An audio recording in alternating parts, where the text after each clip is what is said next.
Plug in and escape. You're listening to Shifter Love. Chapter 1, A Life in the Shadows. Mira, known to the other servants only as the Silent Ghost, moved through the chaos with an unnerving grace. Her black hair, a stark contrast to the silver and gold manes of the palace's inhabitants, was tied back with a rough piece of twine.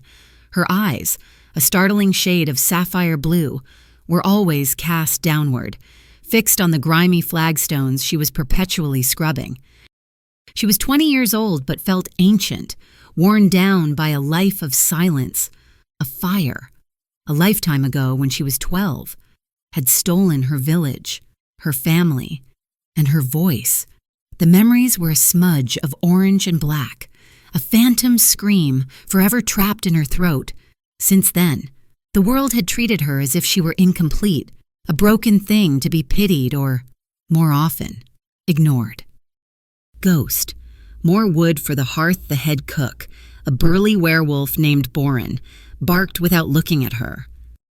Mira nodded, the gesture small and automatic. She slipped out of the kitchen's stifling embrace and into the cool evening air. The twin moons of their world were rising, casting long, skeletal shadows across the courtyard. It was this time, between the clamor of the evening feast and the dead of night. That belonged to her. Her small feet made no sound on the cobblestones as she bypassed the woodpile. Instead, she slipped toward the forgotten part of the palace, the crumbling west wing with its overgrown gardens and deep, dark cellars. Hidden beneath a thicket of thorns was a rusted iron grate with a practiced tug. She lifted it, revealing a set of steep stone stairs descending into blackness. The air that rose to meet her was cold and smelled of damp earth and something else, something wild and achingly lonely. She descended, clutching a bundle wrapped in cloth. At the bottom, in a cell barely large enough for a man to lie down, he was waiting. Kai. He was a whisper of a man, all sharp angles and hollow cheeks, his body a canvas of old scars. The most prominent was a thick, brutal scar circling his neck, a permanent reminder of the iron collar he'd once worn. His gray eyes, the color of a stormy sky, flickered open as she approached. "You came," he rasped, his voice a dry rustle of leaves. Mira knelt and unwrapped the bundle, revealing a hunk of fresh bread and 2 roasted chicken legs she had pilfered from the kitchens. She set it down before him. He stared at the food, then back at her. "Why do you keep doing this, Mira? I'm not worth saving." She shook her head, a fierce, stubborn motion. From her pocket, she pulled a small, crudely carved object, a wolf's claw, whittled from a piece of dark wood. She had spent weeks on it, sanding it smooth with a rough stone until it felt like silk. She pressed it into his hand. He looked down at the simple gift, his calloused fingers tracing its shape. A strange softness entered his gaze. "I was once a royal guard," he said, his voice barely audible. "Sworn to protect the Alpha and his line. Now, I'm just a cursed thing they keep locked away in the dark." He met her eyes, his own filled with a piercing intensity. "You feel it too, don't you, the power, locked inside you, a cage rattling its bars?" Mira's breath hitched. She did. It was a constant thrum beneath her skin, a restless energy that had no name and no outlet. She gave a single, slow nod. He closed his hand around the wooden claw. They fear what they can't control. Remember that. She stayed with him until the moons were high, a silent vigil in the darkness. As she finally prepared to leave, a sense of dread washed over her, cold and sudden. She paused at the top of the stairs, looking back down into the gloom where Kai was just a silhouette. He was already watching her, as if he felt it too. When she climbed out and replaced the grate, the night was no longer peaceful. It was watching. She could feel unseen eyes on her back as she hurried across the courtyard, the sound of her own frantic heartbeat loud in the silence. Chapter 2, The Capture and the Confrontation. She almost made it to the servants' entrance. The shadow that detached itself from the wall was impossibly fast, A hand, hard as iron, clamped down on her arm. Mira cried out, but no sound came, only a strangled puff of air. Well, look what the cat dragged in, a cruel voice sneered. She was spun around to face Grim, the captain of the Royal Guard. He was a mountain of a man, his muscles straining against his black leather uniform. His eyes were like chips of obsidian, cold and devoid of any light.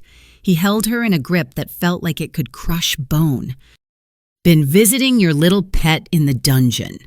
Ghost," he snarled, his lips curling back to reveal elongated canines. He gave her a rough shake.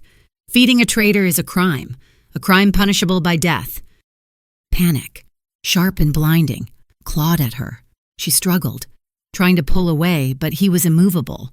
She tried to gesture, to form signs with her free hand to explain, but he simply laughed, a harsh, ugly sound. He backhanded her across the face. The impact sent a burst of stars across her vision, and she tasted the coppery tang of blood. "No more games," Grim grunted, dragging her back toward the main hall.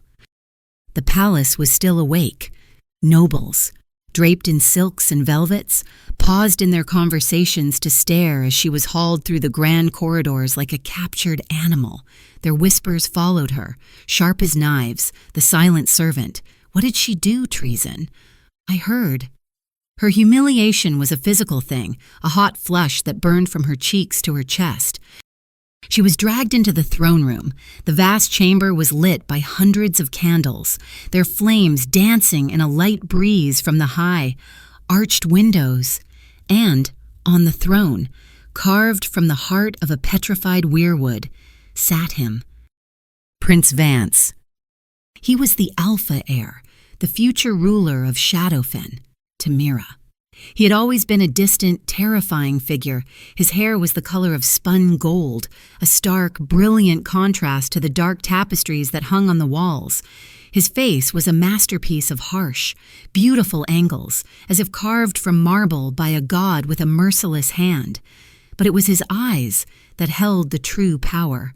They were the color of rubies, of fresh blood, and they glowed with an unnerving inner light.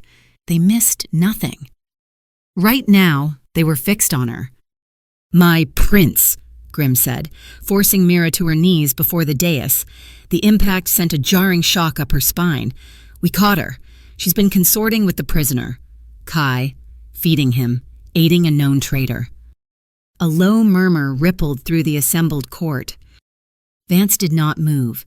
His expression was one of bored indifference, but his eyes were sharp, analytical. He leaned forward slightly, his chin resting on his fist. The silence stretched, thick and heavy. "You know the penalty for aiding a condemned man," Vance said. His voice was not loud, but it resonated through the chamber, a low, smooth timbre that sent an involuntary shiver down Mira's spine. It was a voice accustomed to absolute obedience. Mira could only bow her head, her dark hair falling forward to hide her face. Her heart hammered against her ribs, a frantic bird trapped in a cage. "Look at me," he commanded. Slowly, reluctantly, she lifted her head. Her sapphire eyes met his ruby gaze.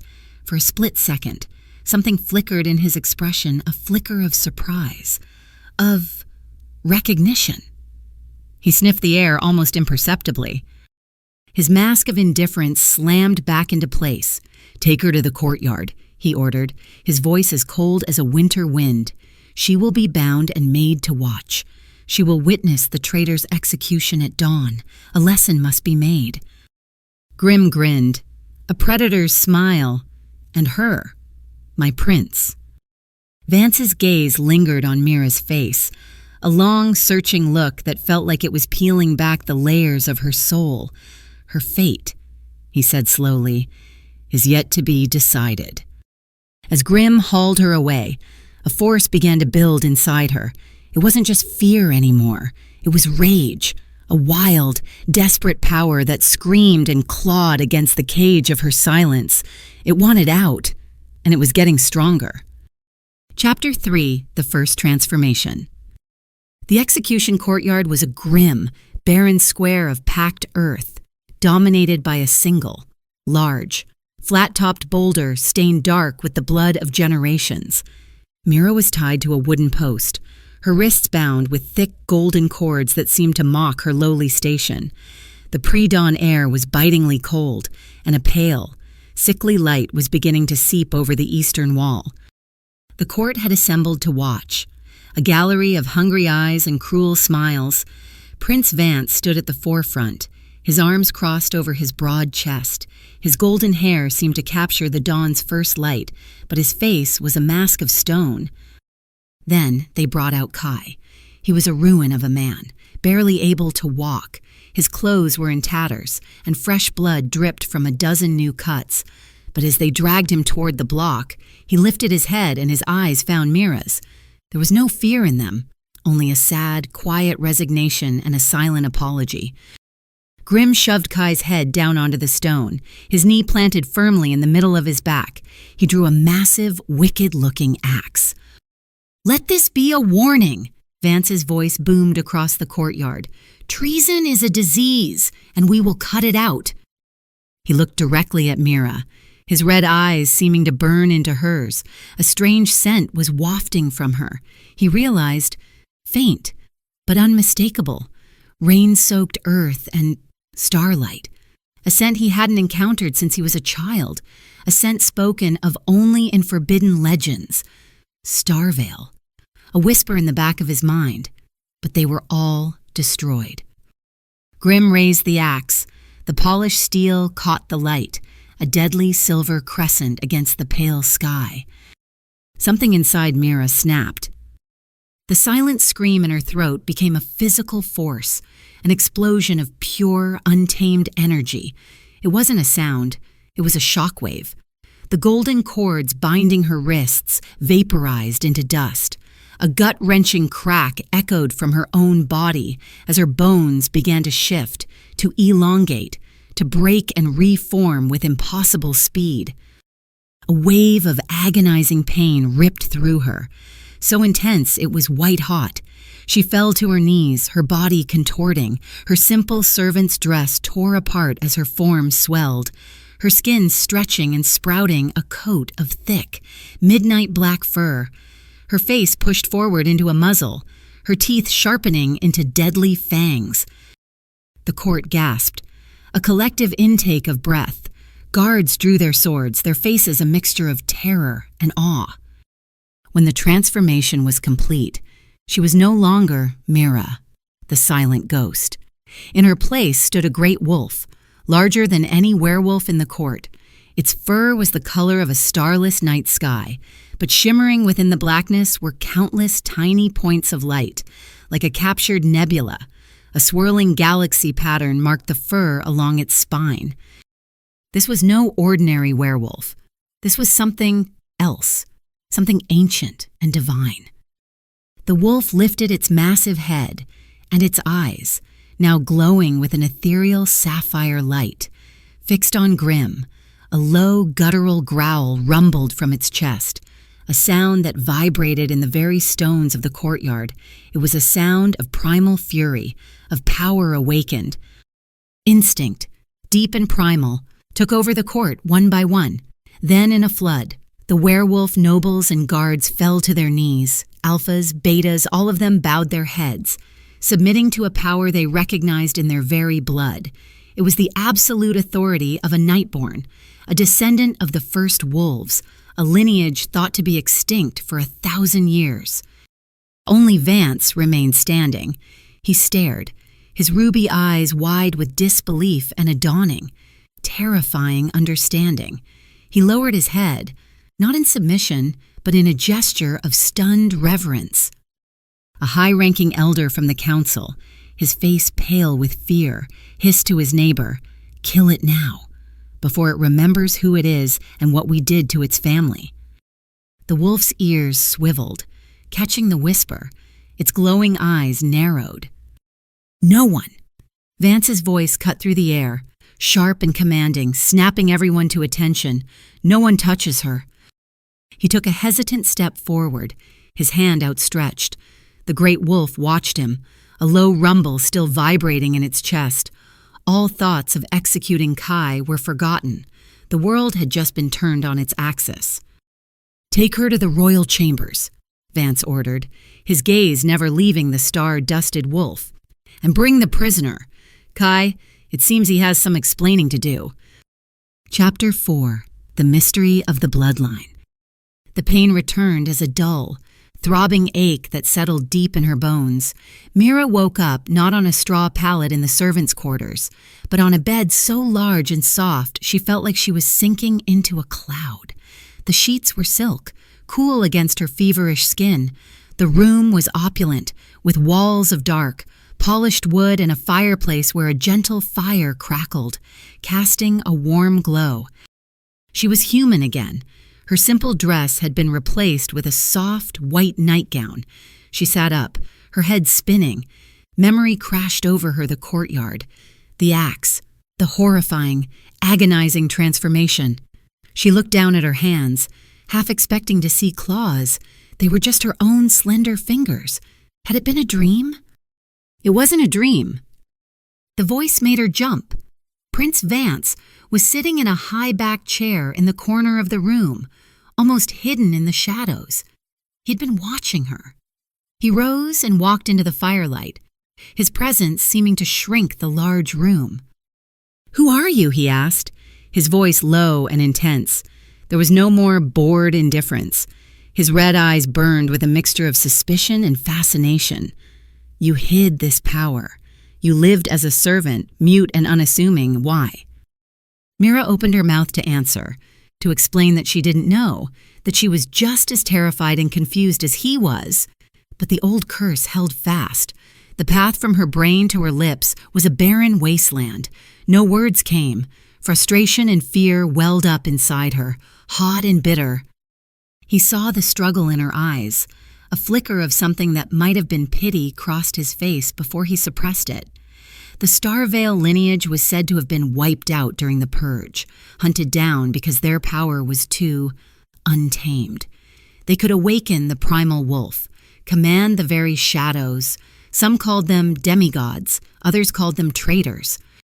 The door opened and Kai was escorted in by 2 guards. He looked better. He had been cleaned up and given fresh clothes, though he still moved with a pained stiffness. The guards left, closing the door behind them. "Tell me what you know," Vance commanded Kai, his tone leaving no room for refusal. Kai limped to Mira's bedside, his gray eyes full of sorrow. "Her name is not Mira," he said, his voice rough. "Her true name is Seraphina. She is the last daughter of the House of Starvale." Mira's head snapped toward him. Seraphina. The name felt alien, yet it stirred a faint, phantom echo in the deepest parts of her mind. "Her mother, Alara, was the leader of your father's royal guard," Kai continued, speaking to Vance but looking at Mira. "She was my alpha, my friend, during the uprising, when factions of our own kind turned against the throne. They used dark magic. They hunted the Starvale line, fearing their power. Alara died protecting her children." He paused, taking a shaky breath. She used the last of her strength to place a binding curse on Seraphina. It suppressed her memories, her voice, and her power. It made her invisible, anonymous. It was the only way to keep her alive. "To keep me alive. You were erased." "Silenced," Kai said, finally meeting Mira's gaze. "Your identity was stolen to control you. They left you as a servant in the one place no one would ever look for a Starvale heir, the very palace of the family they accused of betrayal." Mira's mind reeled. Fragments of memory surfaced, the smell of smoke. A woman with dark hair and sapphire eyes like her own, a gentle voice whispering a name. Seraphina.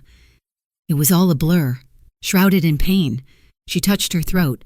The silence wasn't a result of the fire, it was a cage, deliberately built.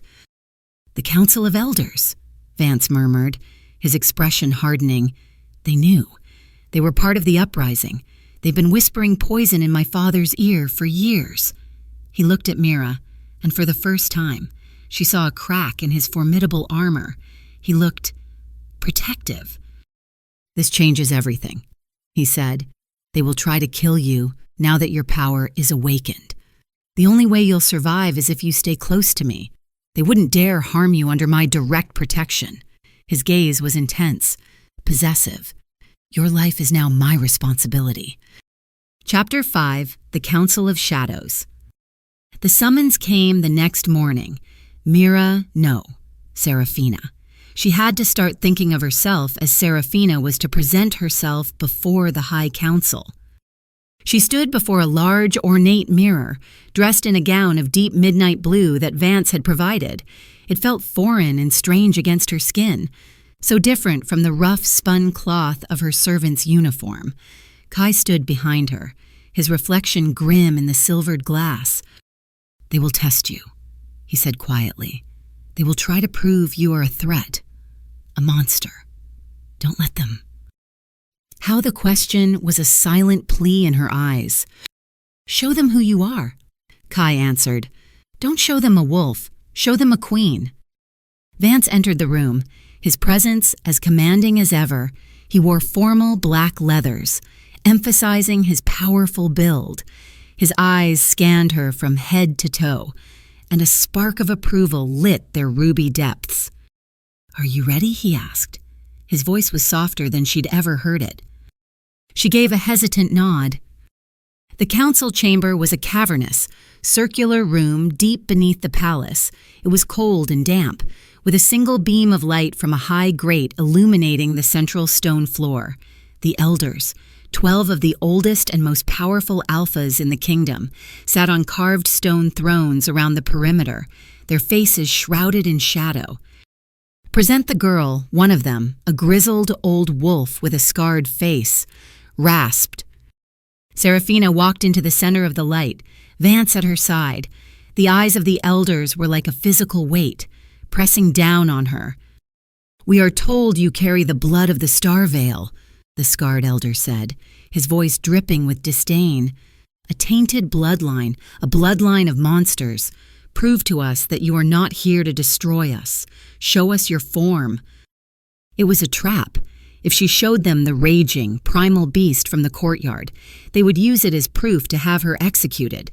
She could feel their malice, a cold, cloying presence in the air. She closed her eyes, trying to remember Kai's words. Show them a queen. She didn't want the pain, the rage, the loss of control. She focused inward, not on the fury, but on the quiet thrum of power that had always been there. She didn't fight it. She welcomed it. The transformation this time was different. It wasn't an explosion of agony. It was a smooth, controlled flow of power. Her bones shifted with a quiet series of clicks, her form melting and reshaping with an eerie grace. When it was done, she stood before them not as a monster, but as a creature of breathtaking majesty.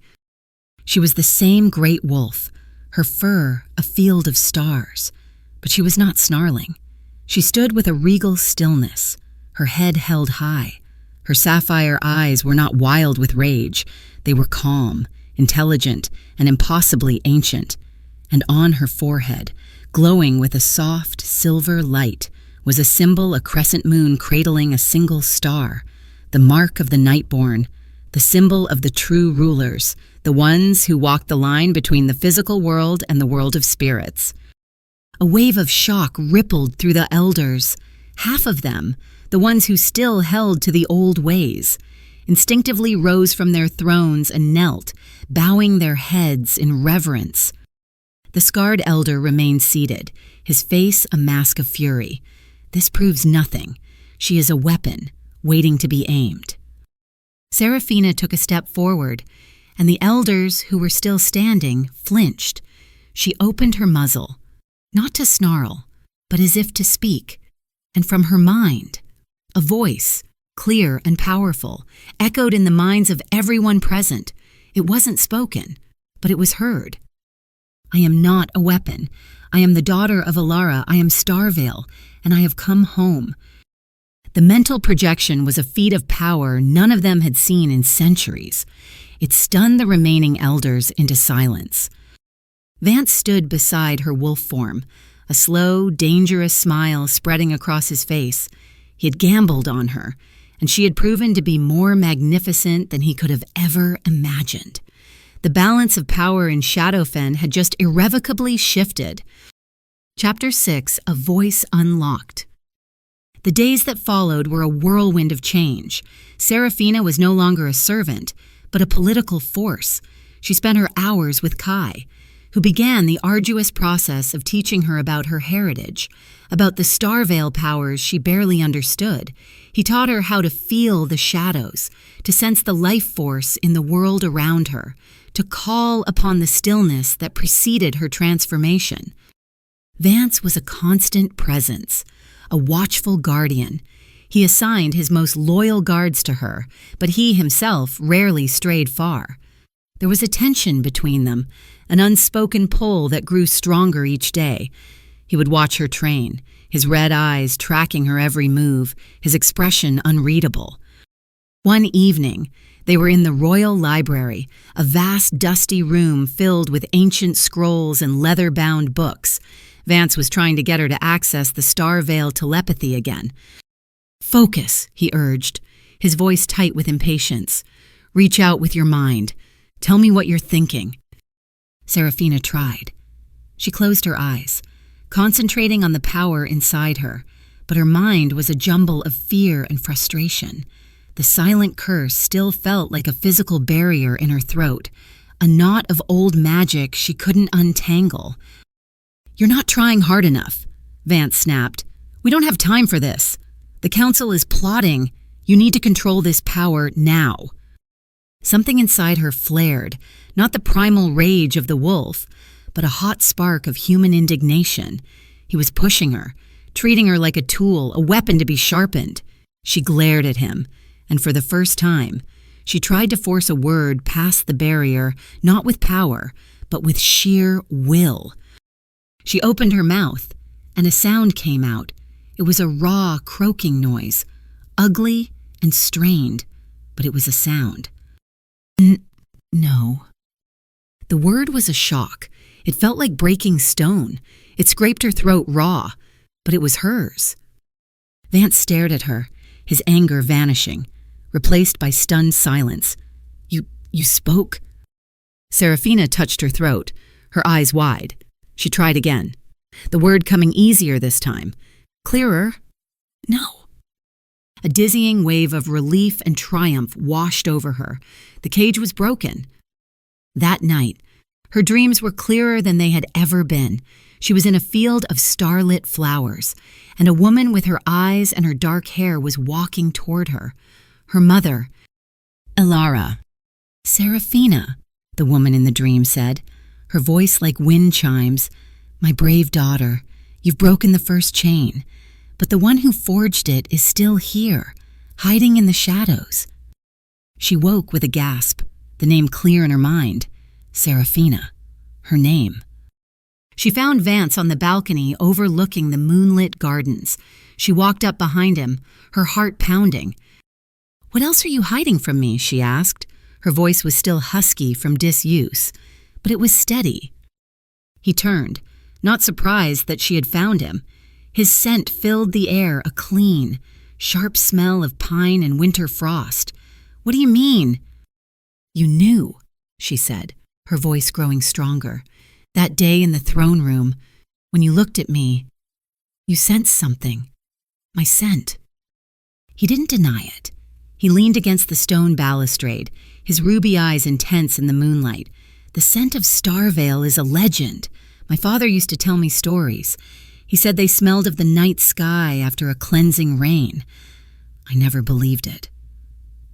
Until I saw you. I admit, I was suspicious from the beginning. That's why I kept you alive. I wanted to see what you were." "So you were using me," she said, the words sharp with accusation. "I was trying to survive," he countered, his voice low and serious. "The council has too much power. My father is old and easily swayed. I needed an ally, an advantage." He took a step closer, his height and presence overwhelming. "But it has become More than that. You have become more than that. I am not your tool, Vance, she said, lifting her chin, her sapphire eyes flashing. I know, he said softly. You are a queen. His gaze dropped to her lips, and the space between them crackled with an energy that had nothing to do with magic. And I, he whispered, am finding it increasingly difficult to remember my place. Chapter 7, The First Touch. The revelation that Vance had suspected her identity from the start left a bitter taste in Seraphina's mouth. It was a constant source of friction between them, a raw nerve that they prodded in their heated arguments. You saw a ghost kneeling in filth and saw a potential weapon. She accused him one afternoon in the training yard. She had just managed to summon a globe of shimmering darkness into her palm, a feat that had left her breathless. I saw a survivor, Vance countered, his voice a low growl. He stepped into her personal space, forcing her to look up at him. The scent of him, pine and frost, was dizzying. I saw strength where everyone else saw weakness. Is that so wrong? It's wrong that you didn't tell me. You let me believe I was nothing. His expression softened, the hard lines of his face easing into something regretful. For that, I am sorry. His hand came up, and his fingers, surprisingly gentle, brushed a stray strand of black hair from her cheek. The touch was like lightning, a jolt of heat that shot straight through her. Her breath caught in her throat. Seraphina, he murmured, his voice dropping to a husky whisper that made her stomach flutter. From the moment I truly saw you, you have consumed my every thought. Your scent, your eyes, the power that radiates from you. It calls to something in me. He leaned in closer, his ruby eyes searching her face. I am not a good man. I am selfish and ruthless. But with you... He trailed off, seeming to struggle for words. The air grew thick, heavy with unspoken things. The sounds of the training yard, the clash of steel. The shouts of the guards faded into a distant hum.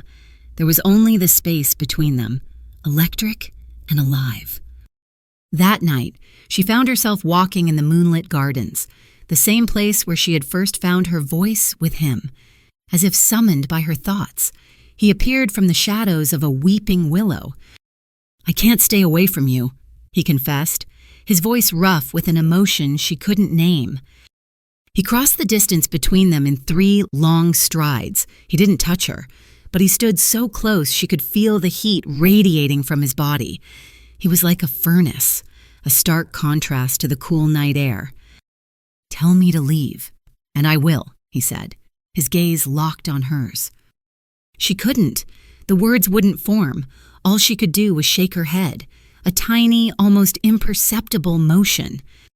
That was all the encouragement he needed. He lowered his head, his golden hair catching the moonlight like a halo. His lips met hers. The kiss was tentative at first, a soft, questioning pressure. But then a spark ignited. A wave of heat washed over her, and she gasped.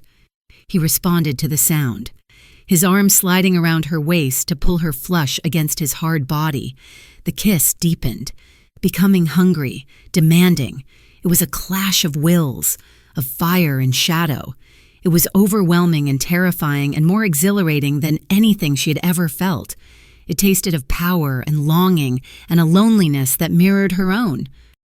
Just as she felt herself begin to lose control, to melt into him completely, the fear hit her, fear of this powerful, dangerous man, fear of the intensity of her own response. She placed her hands on his chest and pushed, gently. He broke the kiss immediately. Though his breathing was ragged, he didn't release her. But his grip loosened. He rested his forehead against hers, his eyes closed. I'm sorry, he rasped. I lost control. It's too much, she whispered, her own voice trembling. He pulled back, his hand still resting on her waist. The look in his eyes was raw, vulnerable. I will not push you, Seraphina, but I will not lie to you, either. I want you, and I will wait, however long it takes for you to trust me. He turned and walked away, disappearing back into the shadows, leaving her standing alone in the moonlight, her lips still tingling, her heart a frantic drum against her ribs. She had survived the loss of her family, a life of silent servitude, and a terrifying transformation. But she had a feeling that surviving Vance would be the most dangerous challenge of all. Chapter 8, The Missing Brother. In the following weeks, Serafina threw herself into her training with Kai. He taught her how to draw power from the shadows, how to let the starlight within her flow and take shape. She was a fast learner, her instincts honed by years of silent observation. Her connection with Kai deepened into a steady, familial bond. He was her protector, her teacher, the only living link to a past she couldn't remember. One evening, while searching the royal library for records of the Starvale lineage, she came across her mother's personal journal. The leather was worn, the pages filled with Alara's elegant script. As Serafina traced her mother's words, a loose floorboard beneath her chair shifted. Curious, she lifted the rug. A small iron ring was set into the wood. With a grunt of effort, she pulled it open, revealing a hidden stairwell, much like the one that led to Kai's cell. A cold draft, smelling of dust and forgotten things, wafted up. Guided by an instinct she didn't understand, she lit a lantern and descended. The passage led to a small hidden room, sparsely furnished with a cot and a small table. A boy was huddled on the cot, his knees drawn up to his chest. He looked to be about 15, with a wild mop of dark hair and clothes that were little more than rags. When he looked up, Serafina gasped. His eyes were the color of liquid gold, and they shone with an unnatural light in the darkness. "Who are you?" she asked, her voice soft. The boy flinched. "They told me to stay hidden. They said the world wasn't ready." He looked at her, his golden eyes wide with a mixture of fear and dawning recognition. You smell like her, like Mother." He scrambled off the cot. "You saved me from the fire. You pushed me through a shadow door before the roof collapsed." The memory hit Serafina like a physical blow. Fire, screaming, her mother pressing a small, terrified boy into her arms, a desperate surge of power as she shoved him through a tear in reality, a doorway made of pure darkness, just before everything went black. "Nyx," she breathed, the name surfacing from the depths of her fractured memory. "Your name is Nyx." "You remember," he whispered, tears welling in his golden eyes. "Sister." He was her brother, her lost little brother. She rushed forward and wrapped her arms around him, a wave of fierce, protective love washing over her. Suddenly, the shadows in the corner of the room deepened, coalescing into something unnatural. They swirled together, forming a tall, gaunt figure made of pure darkness, with jagged, bone-like horns curling from its head. A cold that had nothing to do with the cellar and everything to do with death filled the room. "The Shadowborn must be mine," a voice hissed, not with sound, but inside their heads. It was a voice of scraping stone and dying stars. The Emperor of the Void reclaims his own. The creature of shadow lunged for Nyx. Without a second thought, Serafina moved. The transformation was instantaneous, a fluid shift from girl to wolf. The nebula on her back flared with brilliant light. She threw herself in front of Nyx, meeting the shadow creature with a snarl that shook the foundations of the hidden room. Claws of starlight met tendrils of pure void. The battle was brief but violent, a chaotic storm of light and dark. Serafina tore through the creature's form, dissipating it back into harmless shadows. She shifted back to her human form, panting, her heart pounding. She turned to Nyx, who was staring at her, his golden eyes wide with awe. "You're like me," he whispered, holding out a hand. A small, harmless wisp of shadow danced above his palm. "They called me a Shadowborn, a creature of darkness." "No," Serafina said, taking his hand. "You are my brother, and no one is ever taking you from me again." The Void Emperor had revealed himself. The threat was no longer just a political squabble with the council. It was a cosmic battle for her brother's soul. Chapter 9. The Temple of Starlight. Vance and Kai were stunned by Nyx's appearance. Kai, in particular, was overcome with guilt. "I should have known," he muttered, pacing the room. Alara always spoke of a hidden sanctuary, a place to protect him. I thought it was just a story. Nyx, though frightened, possessed a wisdom beyond his years. "He will come for me again," he said, his golden eyes fixed on Seraphina. "The Emperor. He is tied to the curse that silenced you. His power grows in this kingdom." Seraphina's mother's journal held the answer. It spoke of a place of power for their bloodline, the Temple of Starlight, hidden deep in the whispering woods, a place where the veil between worlds was thin. It was a place of healing and of sealing. "It's where your mother fought him last," Kai explained, his finger tracing a map in the journal. "She sealed him there, but it cost her everything. The seal must be weakening." They had to go. Vance insisted on accompanying them, bringing a small contingent of his most trusted guards. The journey into the whispering woods was eerie. The ancient trees seemed to watch them, their branches twisting into grotesque shapes. The temple wasn't a building, but a natural amphitheater of glowing, crystalline rock, open to the sky. In the center stood a single, ancient weirwood tree whose leaves shimmered with a silver light. The air hummed with a dormant power.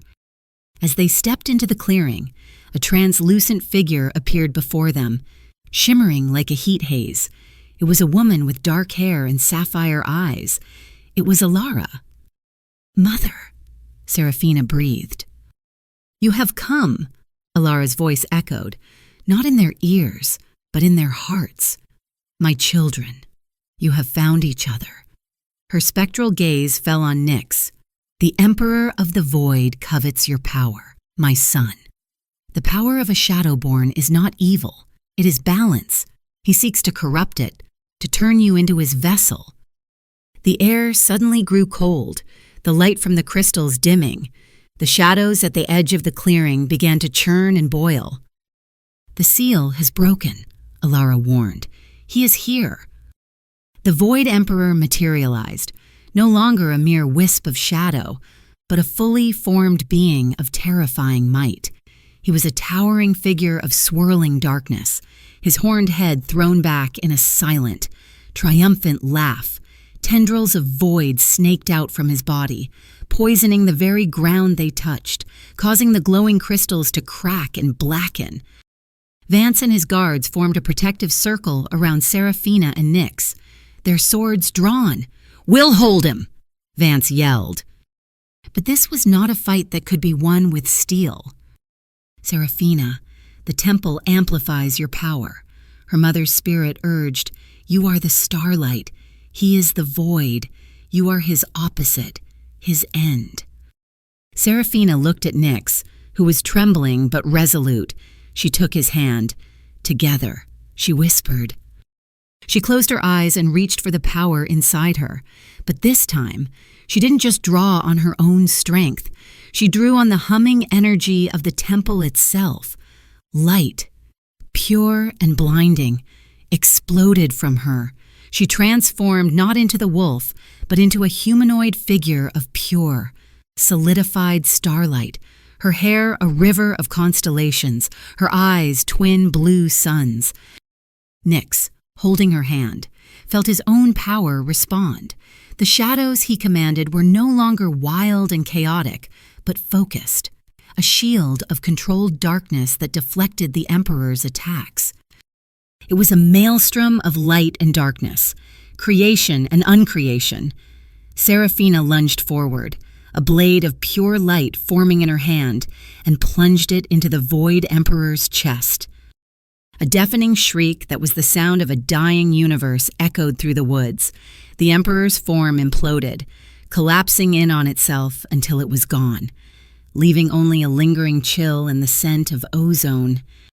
Seraphina collapsed, her borrowed power retreating, leaving her human and exhausted. Vance rushed to her side, catching her before she hit the ground. Alara's spirit was fading, her form growing more transparent. "You have won this battle, but not the war," she whispered. "His essence is scattered. It will coalesce again. You must be ready. You are the future of Shadowfen, my daughter. Lead them." Her spirit dissolved into a shower of silver motes that drifted up and were lost among the stars. Seraphina, held securely in Vance's arms, looked at her brother, at the man she was falling for, and at the kingdom she now had to save. The weight of her destiny had finally settled onto her shoulders. Chapter 10. Confronting the Council. Returning to the palace was like returning to a different world. The news of their battle at the temple had somehow preceded them, spreading through the court like wildfire. Seraphina was no longer just a newly discovered heir. She was a warrior, a wielder of immense power who had faced down a legendary evil. The balance had tipped. It was time to settle the score. Armed with her mother's journal and the truth of the council's decades-long conspiracy, Seraphina, with Vance and Kai at her side, stormed the council chamber. This time, she did not wait to be summoned. The elders were gathered, their faces grim. The scarred one, Elder Grimlock, rose to his feet. "You dare to interrupt the High Council. This is an outrage." "The outrage," Seraphina's voice rang out, clear and strong, "is the web of lies you have spun for 30 years. She threw her mother's journal onto the central stone table. "It's all in there. Your betrayal during the uprising, your pact with shadow mages to hunt my family, your murder of my mother, the Alpha's most loyal protector. You placed a curse on me and left me to rot as a nameless servant in these very halls, all to secure your own power." A panicked murmur spread among the elders. Some paled, others looked to Grimlock for guidance. "Lies and fabrications," Grimlock roared, "the writings of a traitor." "My mother was no traitor," Seraphina shot back, her eyes flashing with sapphire light. "She died protecting this kingdom from the Void Emperor, an entity you were too cowardly to face, and whose return you willingly ignored. You allowed this darkness to fester in our lands, all because you feared the light my family carried." Vance stepped forward, his hand resting on the pommel of his sword, a silent, deadly threat. "I have cross-referenced the journal with my father's own military archives. The timelines match. The reports of your patrols being mysteriously absent during key attacks on the Starvale family now make perfect sense. You are the traitors." The evidence was overwhelming. The support Grimlock had once commanded crumbled, one by one. The other elders distanced themselves from him. "I call for a vote of no confidence." A younger Alpha, one who had knelt to Seraphina in the courtyard, declared, "To dissolve this council of traitors and restore the House of Starvale to its rightful place of honor." The vote was a landslide. Grimlock and his closest conspirators were stripped of their titles and taken into custody, their faces masks of disbelief and hatred. That night, a sense of victory and relief filled the palace. For the first time, Seraphina felt like she could breathe. She found Vance on their balcony, staring out at the twin moons. "We did it," she said softly, coming to stand beside him. "You did it," he corrected. Turning to face her, the moonlight softened the harsh angles of his face, making him look younger, almost vulnerable. "You faced them down and took back your name." "I couldn't have done it without you," she admitted. The pull between them was stronger than ever, a tangible force in the quiet night air. He reached out, his hand cupping her jaw, his thumb stroking her cheek. The touch was achingly tender. "I told you I was a selfish man. Seraphina, I wanted an ally, a weapon, but somewhere along the way, I started wanting you, just you." The confession hung between them, raw and honest. "I'm frightened of you," she whispered, her heart hammering. "I know," he said, his voice a low caress. "Perhaps you should be, but I swear on my life, I will never hurt you." He leaned in and kissed her again. This time, there was no fear, no hesitation. She melted into him, her arms wrapping around his neck, pulling him closer. It was a kiss of triumph, of relief, of a promise finally kept. It was deep and soulful, a silent acknowledgement that their intertwined fates were no longer about politics or power. It was about the undeniable. Magnetic connection between a prince of werewolves and a queen of starlight. When they finally broke apart, both breathless, he rested his forehead against hers. "Be with me, Serafina," he murmured. "Stand by my side, as my equal, as my everything." In that moment, under the light of the twin moons, she knew she was already his. Chapter 11. The Spreading Blight. Their victory was short-lived. A shadow still lingered over Shadowfen, a more insidious threat than the council's political scheming. A strange sickness began to spread through the lower city. It started with the plants, which withered and turned black, their veins pulsing with a dark, oily substance. Then it began to affect the people. Their skin would grow pale and black. Vein-like patterns would spread across their bodies, bringing with them a deep, listless despair. Nyx was the first to recognize its source. He touched one of the blackened vines in the royal garden and recoiled, his hand trembling. "It's him," he whispered, his golden eyes wide with fear. "The Emperor. This is a part of him. When you destroyed his form, his essence shattered. It's like a poison, seeping into the land, looking for a new host." Lyra, the head priestess of the temple, a wise old she-wolf, confirmed their fears.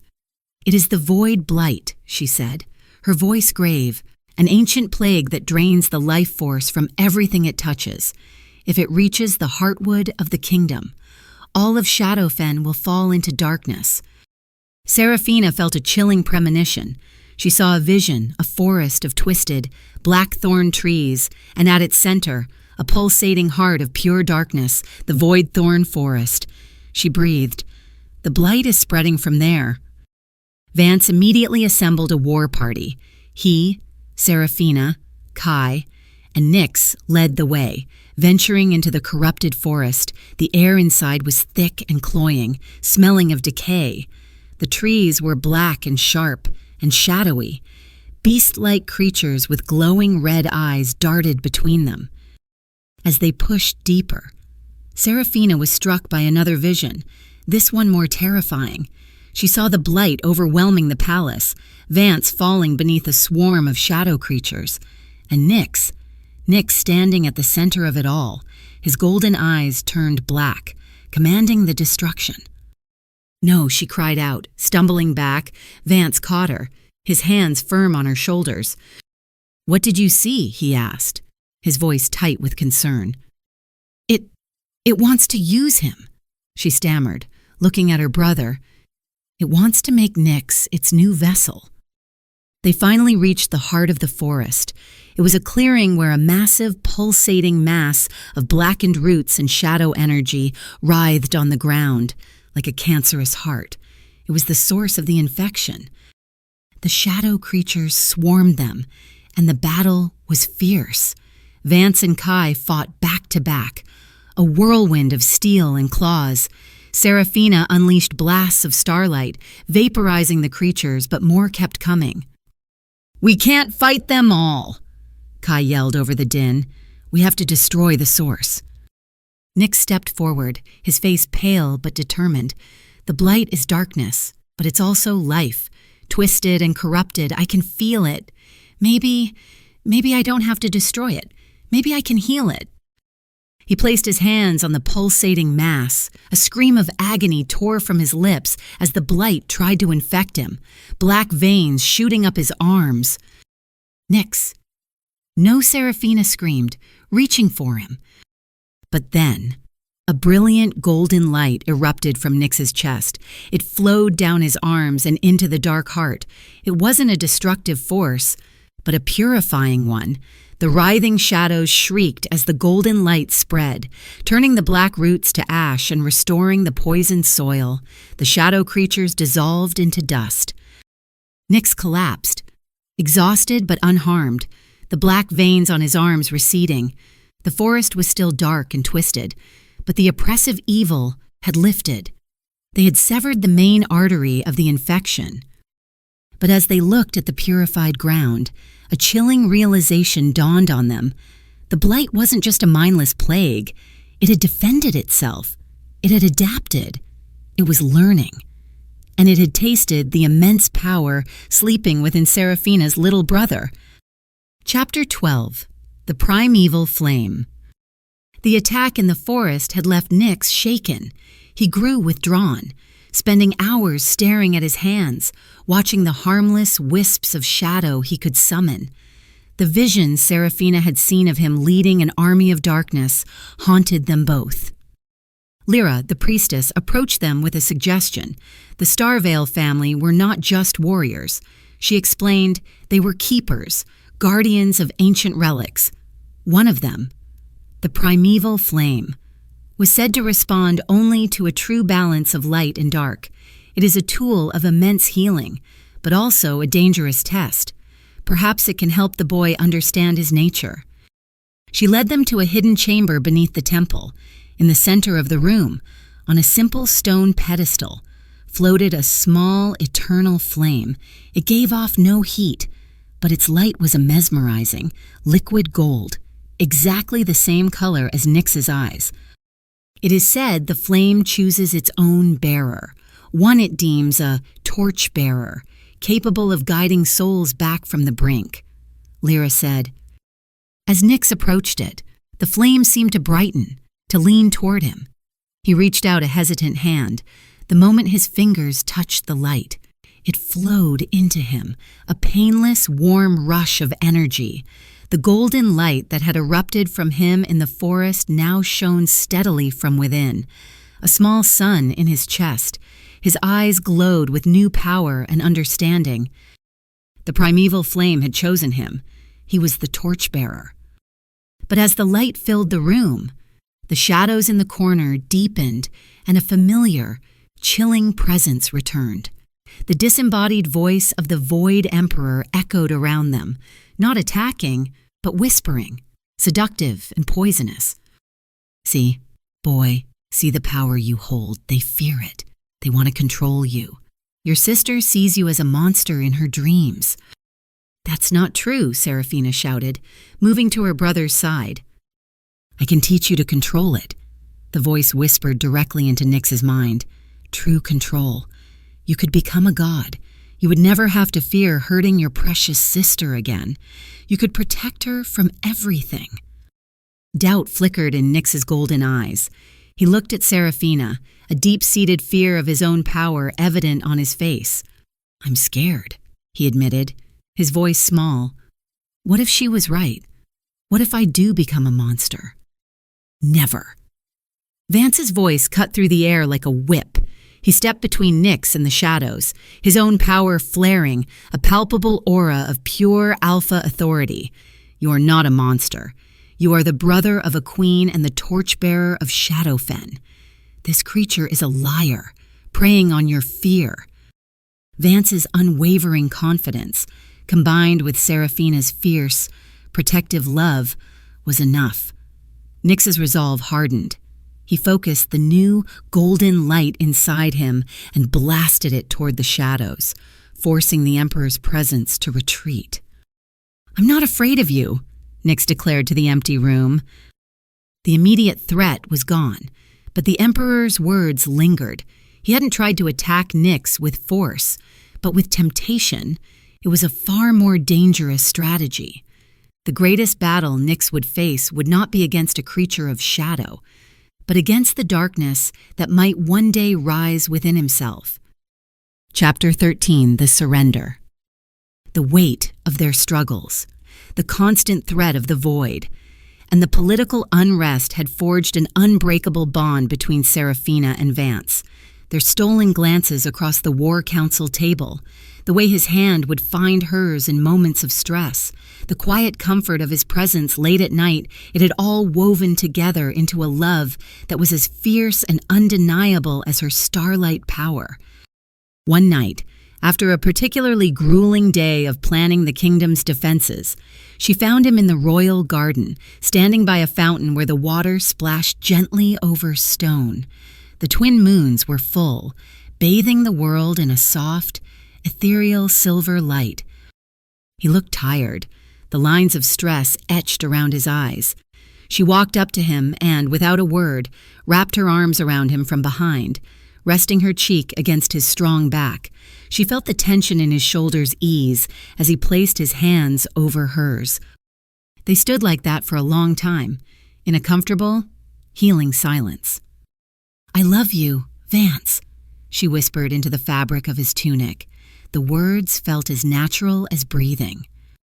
He turned in her arms, his hands moving to cup her face. His ruby eyes, usually so intense and guarded, were filled with a profound tenderness that made her heart ache.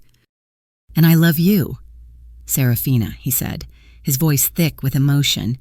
"You are the light in all this darkness, my anchor, my queen." He lowered his head and kissed her.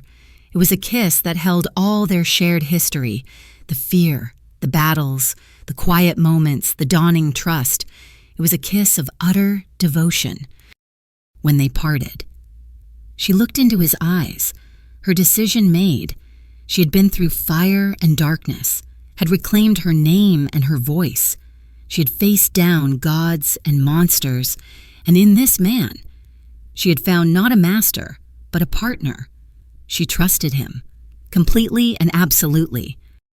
"I'm not frightened anymore," she whispered. "Not of you." A look of understanding passed over his face. His expression grew serious, his gaze searching hers. "Are you sure? Serafina, this changes everything. I will stop at any moment, if you ask." His concern, his gentleness in this moment of ultimate vulnerability, sealed her resolve. "I am sure," she said, her voice steady. "This is my choice. I want this. I want you." He led her by the hand, away from the open garden and into a small, secluded pavilion draped with flowering vines, their blossoms glowing white in the moonlight. The air was filled with their sweet, intoxicating scent. There, on a bed of soft cushions, their journey together found its physical culmination. His touch was both reverent and passionate. He undressed her slowly, his eyes never leaving hers, as if memorizing every inch of her skin as it was revealed to the moonlight. Every brush of his fingers sent shivers dancing across her skin, a mixture of thrilling anticipation and nervous energy. The cool night air on her bare skin was a stark contrast to the heat building low in her belly. When his lips began their exploration, tracing paths of fire from her neck, over her collarbone, and lower, she arched into him, a soft gasp escaping her lips. His own breathing was ragged, a testament to his restraint. His skin, as he shed his own clothes, was cool to the touch, like marble warmed by an inner fire. The contrast with her own flushed heat was intoxicating. "My beautiful starlight queen," he murmured against her skin, his voice a gravelly rumble that vibrated through her entire being. This was her first time, and the thought should have been terrifying. But looking up into his adoring eyes, there was no fear, only love, only trust. She guided his body over hers, welcoming his weight.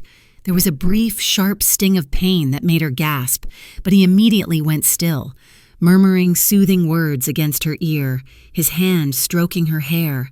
He waited, his concern for her comfort overriding his own burning need, and when she gave a small nod, a silent permission to continue, he began to move. The pain faded, replaced by a wave of pleasure so intense it stole her breath. It was a slow, deep rhythm that built and built, a fire coiling tight within her.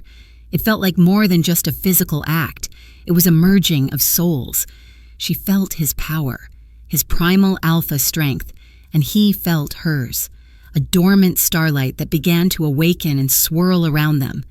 Tiny motes of blue and silver light began to drift in the air inside the pavilion, a magical blessing on their union. She clung to him, her nails digging into the powerful muscles of his back, meeting his rhythm, rising with him toward an impossibly high peak. The release was a shattering explosion of sensation, a silent scream of pure ecstasy that sent a pulse of light radiating out from their joined bodies. Her power and his, light and shadow, love and passion, all crashing together in one perfect, transcendent moment. Afterward, they lay tangled in each other's arms, their bodies slick with sweat, their breathing slowly returning to normal. Vance held her close, his lips pressed to her temple. "You are a part of my soul now, Seraphina," he whispered, his voice filled with awe. She felt it too. A new, deeper connection had been forged between them and within her. Her star-veiled power felt different, stronger, calmer. As if a missing piece had finally been slotted into place. They were no longer just two individuals fighting a common enemy. They were one. Chapter 14, Nyx's Temptation. The intimacy she now shared with Vance became a source of strength for Seraphina, a quiet harbor in the storm. But as their bond deepened, Nyx grew more troubled. The Void Emperor's temptations had not ceased. They came to him now in his dreams. He saw nightmares of his power flaring out of control, of the golden flame within him turning black and consuming everything he loved. He saw Seraphina's horrified face as he became the monster from her vision. The voice of the Emperor was always there, a serpent in his ear, whispering that this was his destiny, that the only way to control the darkness was to embrace it fully. One morning, Nyx came to Seraphina, his golden eyes clouded with exhaustion and fear. "I can't sleep," he confessed. "He shows me terrible things. He says I'm going to hurt you." Seraphina's heart broke for him. She took him to the temple, to the chamber of the primeval flame. "The flame chose you for a reason. Nyx, it's not just a weapon, it's a light. It can show you the truth." She placed her hands on his shoulders. "Let me help you. Let my starlight mix with your flame. Let's see the future together." Trusting her, Nyx closed his eyes and focused on the golden light within him. Seraphina focused on her own power, now more stable and potent since she had joined with Vance. Their energies intertwined. Visions flooded their minds. They saw two paths stretching before them. On one path, Nyx gave in to his fear. He embraced the void, becoming a godlike being of shadow. His golden eyes turned to black pits. He stood on a throne of bone in a ruined shadowfen, powerful, absolute, and utterly alone. Seraphina lay broken at his feet. But then they saw the other path. On this one, Nyx fought back. He accepted the shadow within him not as a curse, but as a part of the whole. Balanced by the golden flame, the vision showed him standing beside Seraphina and Vance, his light not destroying the darkness, but purifying it, healing the blighted land, mending the broken people. He wasn't a king of ashes, but a guardian of life. He was surrounded by love, not by fear. The vision faded, leaving them both breathless. Tears streamed down Nyx's face. "I see it now," he whispered. "He shows me power, but you show me hope. You show me family." He looked at her, his golden eyes clear and resolute for the first time in weeks. "I'm not his puppet. I am a torchbearer. I choose the second path. I choose you." He had made his choice. He would not be a vessel for the void, but a beacon against it. The Emperor's greatest weapon, Nyx's own fear, had just been taken from him. Chapter 15, The First Assault. The Emperor, having failed to corrupt Nyx from within, changed his tactics. He turned to those who were already steeped in fear and fanaticism. The Flamebound. They were an ancient, extremist cult of werewolves who worshipped the destructive aspect of fire. They believed the primeval flame was a tool for cosmic purification, that it needed to be unleashed to burn the world clean and start anew. For centuries, they had been a fringe group, dismissed as lunatics, but the growing fear of the void blight gave them an audience. The Emperor's whispers gave them a purpose. They attacked the palace at dusk. They came not as a stealthy group of assassins, but as a brazen army. Their yellow robes bright against the twilight. They rode strange, beast-like creatures made of solidified smoke and ember, and their eyes burned with a fanatical fervor.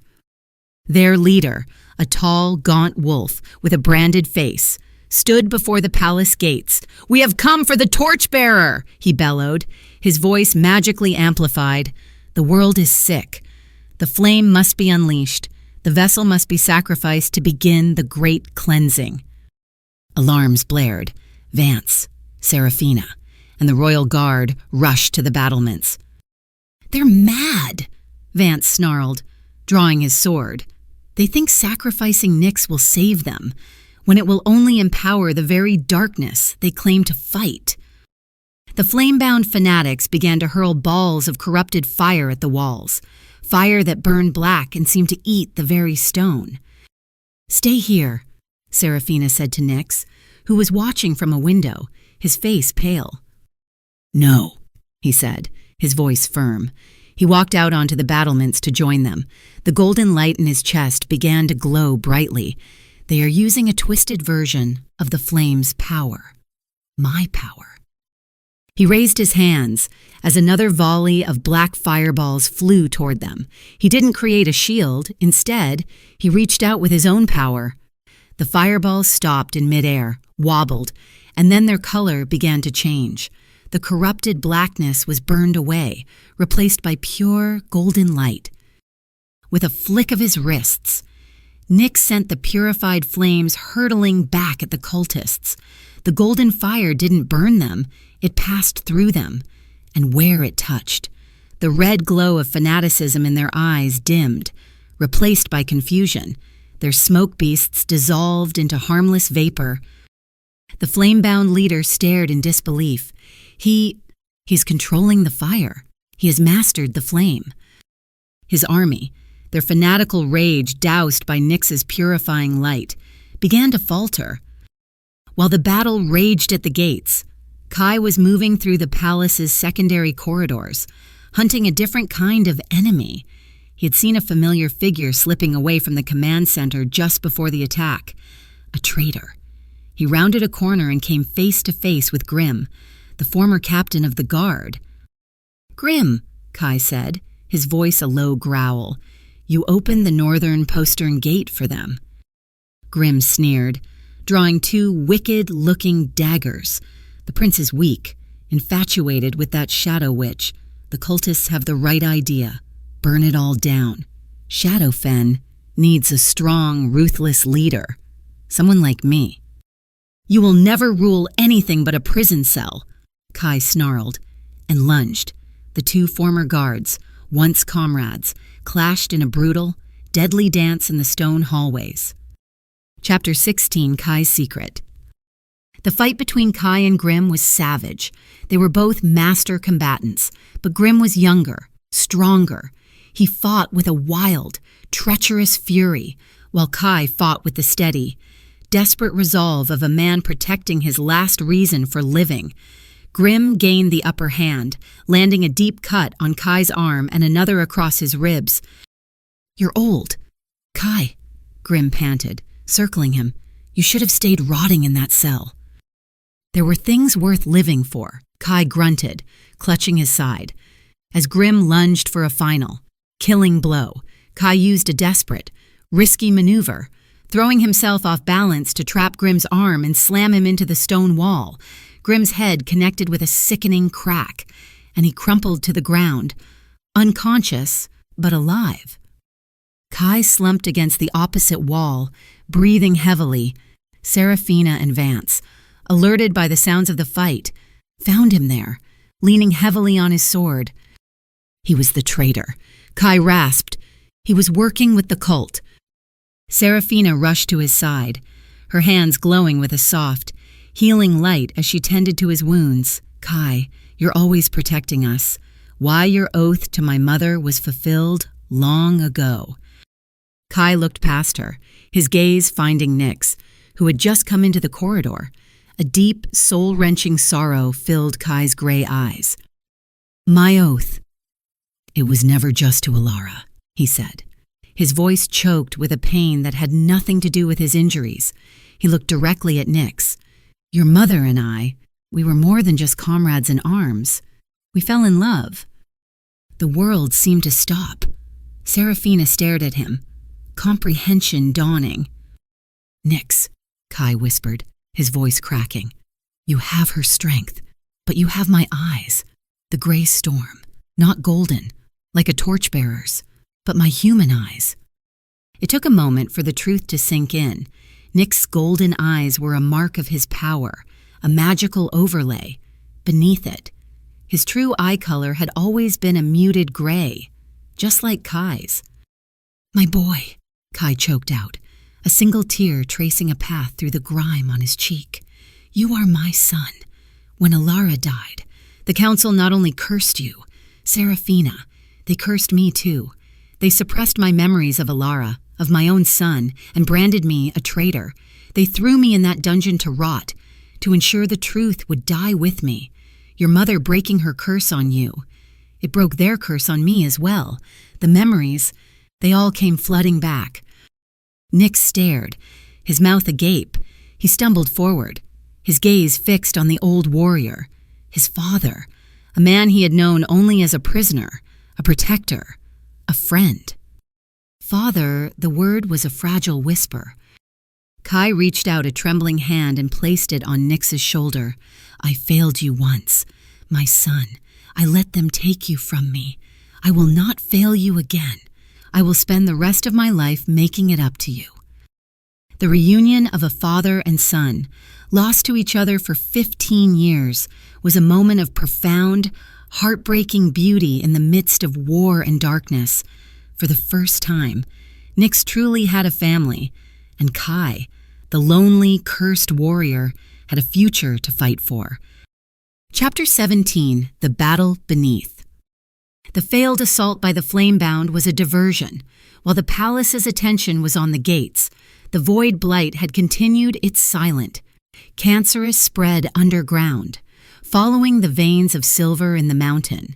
Lyra, the priestess, discovered its new focal point, a network of ancient catacombs directly beneath the royal cemetery, converging on an old, forgotten shrine to a death god. It's clever, Vance said. Studying the maps, the shrine is a place of immense dark energy. It's using it as an incubator. If it corrupts that shrine, the blight will erupt and consume the entire palace from below. There was no time for an army. A small, powerful strike team was the only option. Serafina, Vance, Nyx, and Kai descended into the suffocating darkness of the catacombs. The air was thick with the stench of decay and void energy. The walls pulsed with black veins, and the skeletal remains in the tombs were animated by the blight. Their bones covered in writhing black tendrils, they fought their way through hordes of these skeletal marionettes, a desperate battle in the close, claustrophobic tunnels. Serafina and Vance moved as one, a seamless whirlwind of starlight and steel. Their bond, forged in the moonlight of the royal garden, now manifested on the battlefield. She could anticipate his moves, her blasts of light clearing a path for his deadly sword strikes. He guarded her back, his primal strength a perfect complement to her ethereal power. Together, he grunted, parrying a blow from a massive skeletal warrior. We are invincible. She smiled, blasting the creature to dust. I'm beginning to believe that. They finally reached the central chamber. It was a large cavern dominated by a black, obsidian altar, the shrine. The void blight was concentrated here, a swirling vortex of shadow and sickness coiling around the altar like a great serpent. "I can't just purify this one," Nick said, the golden light in his chest wavering. "It's too concentrated. It's too strong." "Then we shatter its anchor," Kai yelled. He pointed with his sword at the obsidian altar. "Destroy the shrine." As they charged forward, the vortex of shadow lashed out, sending waves of pure void energy at them. Nyx threw up a shield of golden light, but it strained under the assault. "We'll give you an opening," Vance shouted to Seraphina. He and Kai charged headfirst into the vortex, their weapons glowing with their own auras, creating a momentary disruption in the energy flow. It was all the time she needed. Seraphina focused all her power, not into a blast, but into a single, focused point of searingly bright light. She transformed into her star veil form, a being of pure constellation, and flew toward the altar. She struck it with the force of a falling star. The obsidian altar cracked, then exploded in a shower of black shards. The vortex, its anchor gone, shrieked and destabilized. Nyx seized the opportunity, pouring his golden flame into the chaotic energy, not to destroy it, but to cleanse it. The chamber was flooded with a brilliant, purifying light. When it faded, the blight was gone. The catacombs were just old, dusty stone once more. They had won, but they were all exhausted, their energy reserves dangerously low. And they knew, with a sinking certainty, that this was just another battle. The Emperor would not be defeated so easily. He would gather his strength for one final, decisive blow. Chapter 18, Betrayal and Sacrifice. They emerged from the catacombs, weary but victorious, only to be met with chaos during their fight below. Grimm had awoken, fueled by a desperate, vengeful rage. He had freed Elder Grimlock and the other traitorous council members. They had armed themselves and had taken a group of palace staff hostage in the Grand Hall. Vance Grimm's voice echoed through the palace, raw and furious. "Face me, or these innocents will pay the price for your weakness." They rushed to the Grand Hall.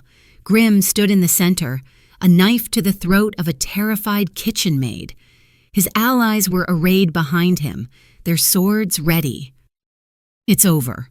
Grimm," Vance said, his voice dangerously calm. "Surrender now and you might live." Grimm laughed, a wild, unhinged sound. "It's over for you. Your attention is always on your little witch. You leave your kingdom vulnerable. I will cleanse it of your weakness." He shoved the maid away and lunged, not at Vance, but at Nyx. He moved with a speed born of pure madness. He was the weakest link, the true prize. Everyone moved at once, but Grimm was too fast, his path too direct. Seraphina screamed, a blast of light forming in her hand. Vance lunged, his sword a silver blur. But Kai was faster. He didn't try to attack Grimm. He didn't raise his sword. He simply threw himself in front of his son. The long, cruel dagger Grimm had intended for Nyx plunged deep into Kai's chest. There was a moment of absolute, ringing silence. Grimm's eyes widened in surprise. Kai gasped, a wet rattling sound, and looked down at the blade protruding from his body. Then he looked up, his gray eyes finding Nyx's horrified golden ones. "No," Nyx whispered. "Father." Kai's knees buckled. Seraphina caught him, lowering him gently to the floor. His blood, dark and warm, soaked into her dress. "Kai, hold on," she begged, her hands glowing frantically as she tried to heal a wound that was too deep, too final. He placed a trembling hand on hers, stopping her. "It's too late," he rasped. A faint, sad smile touched his lips as he looked at Nyx, protecting. "My family." He coughed, blood speckling his lips. "That is a father's purpose. I don't fail this time." His eyes lost their focus, the gray storm within them stilling forever. His hand fell from hers, his last breath a quiet sigh. Kai was gone. A sound of pure, heart-shattering anguish tore itself from Nyx's throat. A wave of golden energy, raw and uncontrolled, exploded from him, throwing everyone in the room backward. Grim, seeing what he had done, seeing the unleashed power of the boy he had tried to kill, scrambled to his feet and fled. But Serafina didn't see him go. All she saw was the body of the man who had been her first friend, her mentor, her protector, the man who was Nyx's father. A terrible, cold rage filled her, eclipsing her grief. It was a rage that did not want to scream, but to destroy. The starlight inside her turned from a brilliant sapphire to a cold, deadly silver. The Void Emperor had taken many things from her, her home, her mother, her voice. But in taking Kai, he had made his final mistake. He had turned a queen into an executioner. Chapter 19, The Final Battle. The death of Kai was the final catalyst. The Void Emperor, sensing the immense grief and rage emanating from the palace, chose that moment to strike. He had gathered his scattered essence, feeding on the blight and the fear in the kingdom, and now he manifested his true form. The sky above Shadowfen ripped open, revealing a swirling vortex of starless night. From it, the Emperor descended. He was a colossal being of shadow and nightmare, armored in plates of jagged obsidian, his horned head wreathed in dark energy, an army of shadow creatures, twisted parodies of wolves and men, poured from the vortex after him. The final battle for Shadowfen had begun. Vance took command of the palace defenses, his voice ringing with alpha authority, his grief for Kai channeled into a cold, efficient fury. Guards and loyal alphas formed ranks, their silver weapons gleaming in the unnatural twilight. But this was a battle of gods as much as it was of men. Nyx stood beside Serafina, his young face streaked with tears but set with a grim resolve. Kai's sacrifice had not broken him. It had forged him into steel. The golden light of the torchbearer blazed from his chest, no longer a gentle, healing glow, but a righteous, defiant fire. He held the line, his power purifying the shadow creatures, his light a beacon of hope in the overwhelming darkness. Serafina, however, was a different story. The grief and rage had coalesced inside her into a terrifying, beautiful power. She transformed, but not into the wolf, nor the being of light. She became a warrior goddess of twilight, a perfect balance of shadow and starlight. Her hair was a river of night, her eyes burned with the cold fire of distant stars, an armor of shimmering darkness and silver light encased her form. In her hand, she held a spear forged of solidified moonlight. She met the Void Emperor in the sky above the palace, a tiny figure against his monstrous form. "You have lost, little star," the Emperor's voice boomed in her mind. "Your protector is dead. Your kingdom is broken. Surrender and I will grant you a swift end." "You took my family," Serafina's voice echoed. "Cold and clear, you took my home. You will not have my kingdom." Their battle was a thing of legend. Blasts of pure void energy met shields of starlight. Tendrils of shadow were severed by her spear of moonlight. Below, Vance fought like a demigod, his blade a blur, defending his people, his eyes constantly tracking the celestial battle above, his heart in his throat every time Serafina was engulfed in darkness. The Emperor was too strong, his power drawn from a realm of pure entropy. He landed a devastating blow, sending Serafina crashing down into the main courtyard. She lay in a crater of shattered stone, her energy fading. Vance roared and fought his way to her side, standing over her protectively, his sword raised against the descending god of darkness. Nyx, seeing his sister fall, cried out, his own power faltering. "It is over," the Emperor gloated, raising a hand to deliver the final blow. Lying in the rubble, her strength all but gone, Serafina heard a voice in her mind, Kai's voice. You are stronger than you think. You are not alone." She looked at Vance, standing defiant over her, ready to die for her. She saw Nyx, his light wavering but not extinguished. She thought of her mother's sacrifice. They were her family, her strength. She reached out and placed a hand on Vance's leg. He looked down, and she met his gaze, pouring all her love, all her trust into that one look. He nodded, understanding. Nyx saw the exchange, and his own resolve hardened, his flame burning brighter than ever. They were not three separate powers. They were a trinity.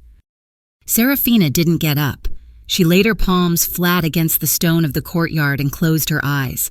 She didn't draw her power inward. She pushed it outward, into the very foundations of the palace, into the ley lines of the earth. She connected her starlight with Vance's primal alpha strength and Nyx's purifying flame. The entire palace began to glow, a massive surge of energy light, life, and raw power erupted from the ground, coalescing into a colossal beam that shot into the sky and struck the Void Emperor dead center. He screamed, a sound of pure agony and disbelief, as the combined power of the Star Veil, the Alpha Line, and the Torchbearer tore him apart from the inside out. His form dissolved, not into shadow but into nothingness, erased. The vortex in the sky sealed itself shut. The shadow army vanished. A gentle, clean rain began to fall, washing the darkness away. In the center of the courtyard, Seraphina, Vance, and Nyx stood together, exhausted, bruised, but alive, victorious. Shadowfen was saved. Chapter 20, Rebirth and the Future. In the months that followed the final battle, Shadowfen began to heal, under the leadership of Queen Seraphina and her prince consort, Vance. The kingdom was rebuilt, not just its walls, but its very spirit. The old, corrupt hierarchy was dismantled, replaced by a new council representing all factions of werewolf society. Nyx, now known and revered as the Guardian Torchbearer, used his power to cleanse the last remnants of the void blight from the land. The forests grew green again, the waters ran clear, and a new era of peace and prosperity began. A statue of Kai was erected in the main courtyard, a permanent monument to the fallen hero, the father who had saved them all. The coronation of Queen Seraphina was a grand affair, dressed in robes of midnight blue, embroidered with silver constellations. She looked every inch the ruler she was born to be. Vance stood by her side, his usual stern expression replaced with one of open love and pride. As the crown of weirwood and starlight was placed on her head, a cheer erupted from the assembled crowd that shook the newly rebuilt castle to its foundations. Later that evening, Vance found her on their balcony, looking out over her peaceful kingdom. He came up behind her, wrapping his arms around her waist and resting his chin on her shoulder. "Happy, my queen," he murmured into her hair. "More than I ever thought possible," she answered, leaning back into his embrace. She placed a hand on her still flat stomach, a quiet secret shared between them, a secret that had begun in a moonlit garden. He felt the motion and his embrace tightened, a wave of fierce, protective joy washing over him. He or she will be a legend. He whispered, "The child of a Starvale queen and an alpha prince. They will be so strong. They will be loved," Seraphina corrected softly. "That's what will make them strong." They stood in comfortable silence, watching the twin moons rise. The world was safe. They were together, with a new life on the way. It was a perfect ending. Or so it seemed. Narrator. And so, the reign of the Starlight Queen began, a reign of peace, born from the ashes of sacrifice. But the universe is a place of balance.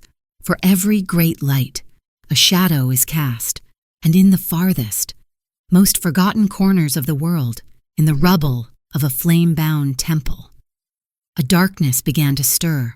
An echo of the void remained, searching for a new voice, a new vessel. The war was over. But the battle for the future was just beginning.